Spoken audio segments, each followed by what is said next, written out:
अब मैं सेल्स के बारे में देखूंगा। सेल्स में ये तीन तरह का फॉर्मेट आपको दिखाई दे रहा है। एक इंसर्ट है, एक डिलीट है। ये जो फंक्शन है, इन फंक्शन का मैं यूज़ अपने डेटा पे करूँगा। मेरे सामने एक छोटा सा डेटा है। इस डेटा पर किस तरीके से रो इंसर्ट होता है, कॉलम इंसर्ट होता है, वो मैं करके देखूँगा इसमें। तो मैं सबसे पहले यूज़ करता हूँ इंसर्ट का। अगर मुझे कोई भी सेल इंसर्ट करना है, जहाँ पर भी करना है, मैं वहाँ पे पहले क्लिक करूँगा। क्लिक करने के बाद इंसर्ट पे जाऊँगा और मेरे को ये इस तरह का एक छोटा सा डायलॉग बॉक्स देगा ऑप्शन, कि मुझे किस ऑप्शन का यूज़ करना है।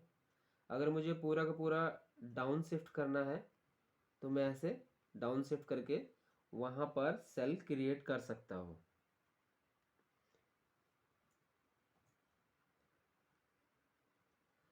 सेम ऐसे ही अगर मुझे रो क्रिएट करना हो तो मैं पहले रो को सेलेक्ट करूँगा कि कहाँ पर मुझे क्रिएट करना है, इंसर्ट करना है। उसके बाद इंसर्ट में जा कर के इसको सेलेक्ट करूँगा तो वहाँ पर रो इंसर्ट हो जाएगा। सेम ऐसे ही अगर मुझे कॉलम इंसर्ट करना हो तो मैं कॉलम भी इंसर्ट कर सकता हूँ इस तरीके से।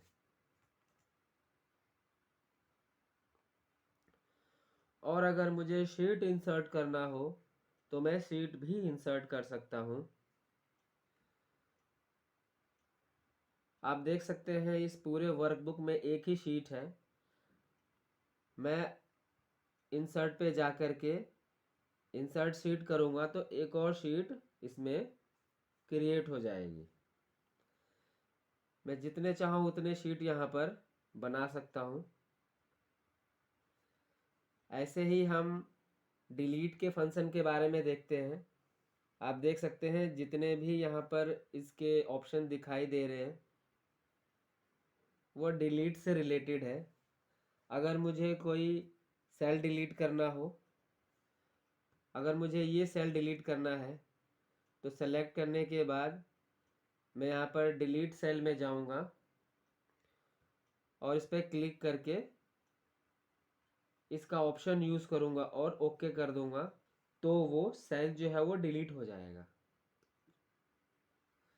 आपने देखा जैसे ही मैंने सेल को डिलीट किया, यहाँ से ये ऊपर की तरफ शिफ्ट हो गया। तो ये डिपेंड करता है कि आप जो डिलीट कर रहे हो वो किस तरीके से डिलीट करो, क्योंकि उस डिलीट का डेटा पे भी इफ़ेक्ट पड़ता है। तो जो भी आप डेटा डिलीट करोगे वो देख करके डिलीट करना होता है। इसी तरीके से मुझे अगर शीट का रो अगर मुझे डिलीट करना हो तो मैं पहले उसको सेलेक्ट करूँगा।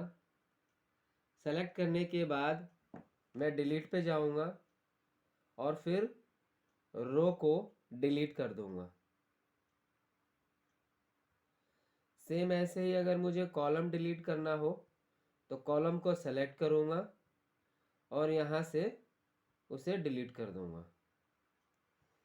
अगर मुझे शीट डिलीट करनी हो तो सबसे पहले मैं उस शीट को एक्टिव करूँगा, जो भी शीट मुझे डिलीट करना होगा, और एक्टिव करने के बाद मैं इस शीट को डिलीट कर सकता हूँ इस तरीके से।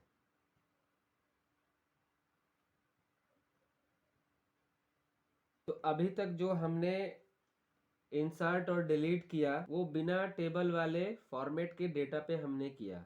मेरे सामने एक और छोटा सा डेटा है जो टेबल के फॉर्मेट में है। आप डिफरेंस देख सकते हैं। जैसे ही मैं बिना टेबल वाले फॉर्मेट के डेटा पे जाता हूँ तो यहाँ से टेबल हट जाता है, और जैसे ही मैं टेबल वाले फॉर्मेट पे आता हूँ यहाँ पर टेबल वर्ड का एक यूज़ हो जाता है। तो बस यही एक डिफरेंस है इसमें। सेम ऐसे ही डिलीट में भी होता है।